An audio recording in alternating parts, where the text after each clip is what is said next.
On sait que le sommeil a une importance primordiale pour notre santé et notre bien-être au quotidien. Je vais te parler d'un livre qui en parle à merveille. Pour moi, c'est une pépite d'utilité publique. Alors si ça t'intéresse, reste sur cette vidéo.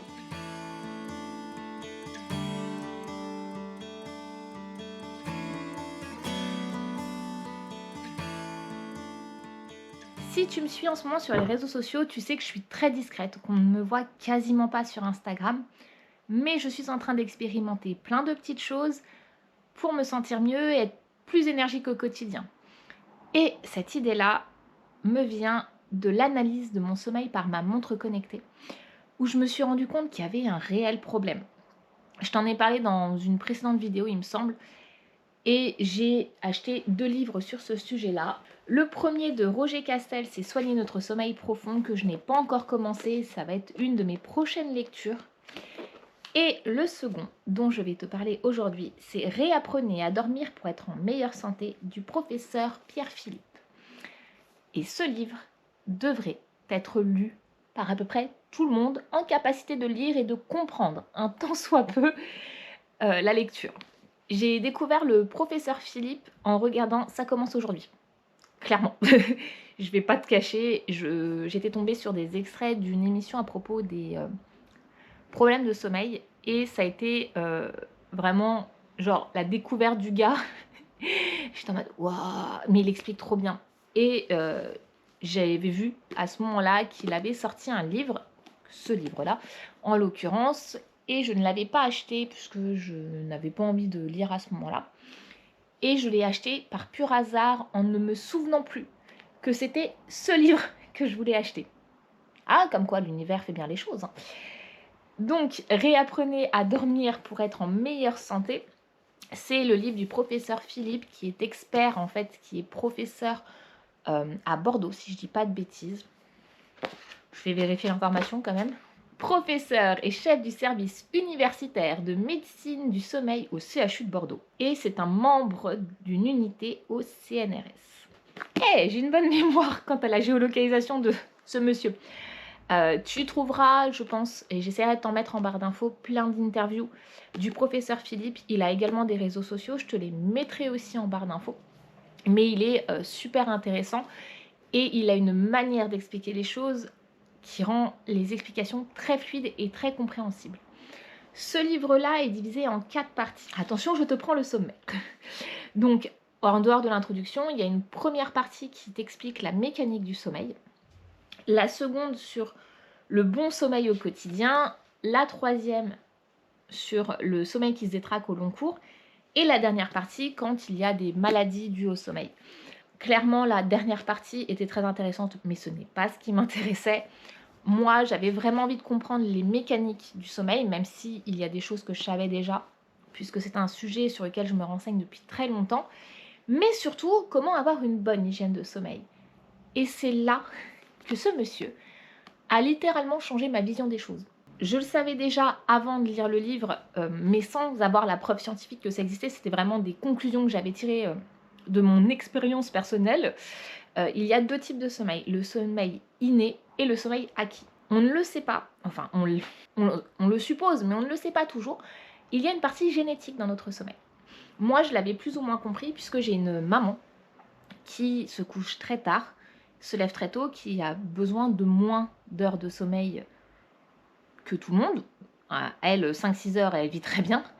Et j'ai un papa qui est un gros dormeur, qui se couche très tôt, bon, qui se levait très tôt de par son métier avant, et qui avait forcément besoin de faire une sieste dans la journée. Et qui, maintenant qu'il va avoir 72 ans, a toujours besoin de faire la sieste. Et moi, je suis clairement ce type de personne qui a besoin de dormir entre 7 et 8 heures et qui n'a pas besoin de dormir plus, ni moins, et qui vit très bien.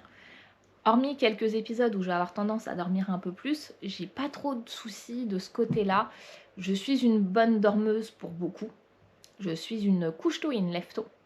En même temps, avec 2 parents qui ont l'habitude de se lever tôt, ça aide. Mais voilà, j'ai mon besoin de sommeil est toujours situé entre 7 et 8 heures en fonction des expériences de la vie, si je suis enceinte, si je suis dans une période où j'ai beaucoup de travail. Et par contre, j'ai jamais vraiment eu besoin de faire la sieste. aussi loin que je me souvienne, même à la maternelle, quand on nous forçait à faire la sieste, pour moi c'était un calvaire. Et donc dans le livre, il nous explique qu'il y a donc le sommeil acquis, celui qu'on apprend à avoir, et le sommeil inné, donc celui dont on hérite. Donc il y a une partie de génétique. Au-delà de ça, je pense qu'on a tous entendu, hein, je suis plutôt du matin, je suis plutôt du soir, et des gens qui n'en ont strictement rien à péter. Moi, clairement, je suis du matin, ça c'est clair, net et précis. J'ai des amies qui sont clairement du soir. Quand on parle de nos rythmes de vie, qu'elles me disent qu'elles se couchent à minuit, 1h du matin, je suis waouh, c'est même pas pensable pour moi, 22h. Moi, je suis une petite mamie, je me couche.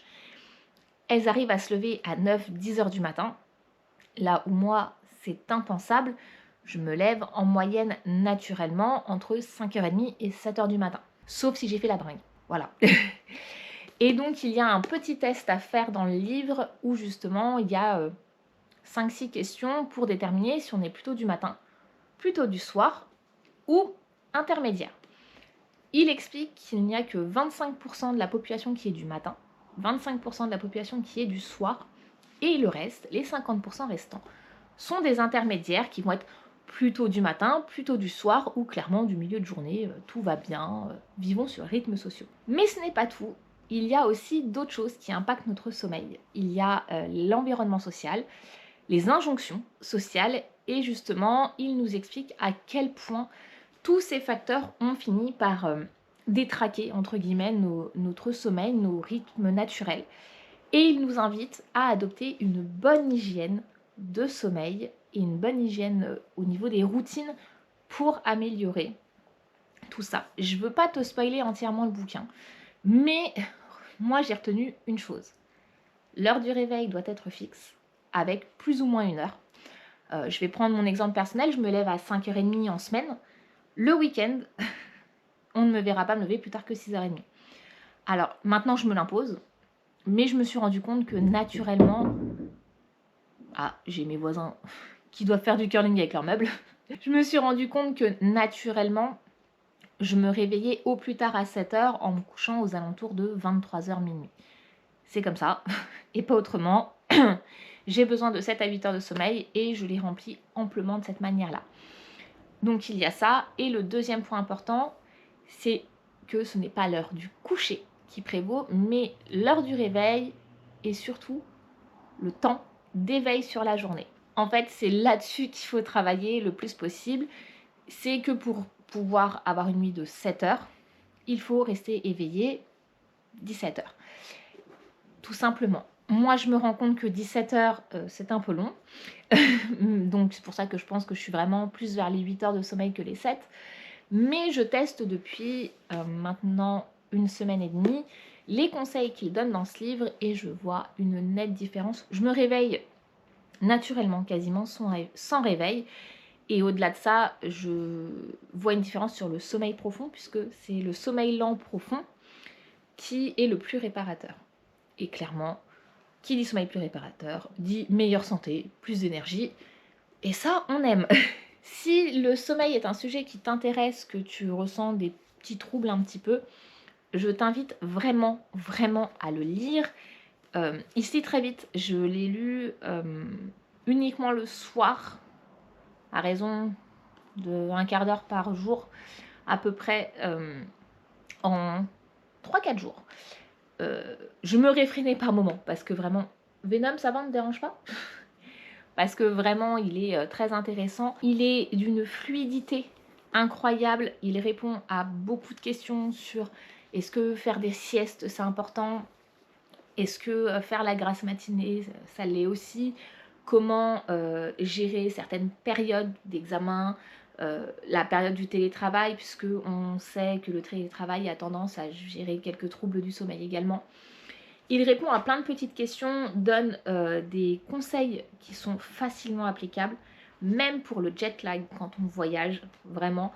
Et il donne aussi des conseils, et attention, sur comment gérer quand on sort le soir et qu'on va en boîte de nuit. Le tout en fonction de l'âge, il y a énormément d'informations capitales et surtout, moi je note l'humour qui est employé surtout dans les 2 premières parties qui aide vraiment à intégrer les notions dont il parle. Donc si tu veux en apprendre plus sur ton sommeil, vraiment n'hésite pas, ce livre est une pépite. Je te parlerai certainement du prochain livre que je vais lire.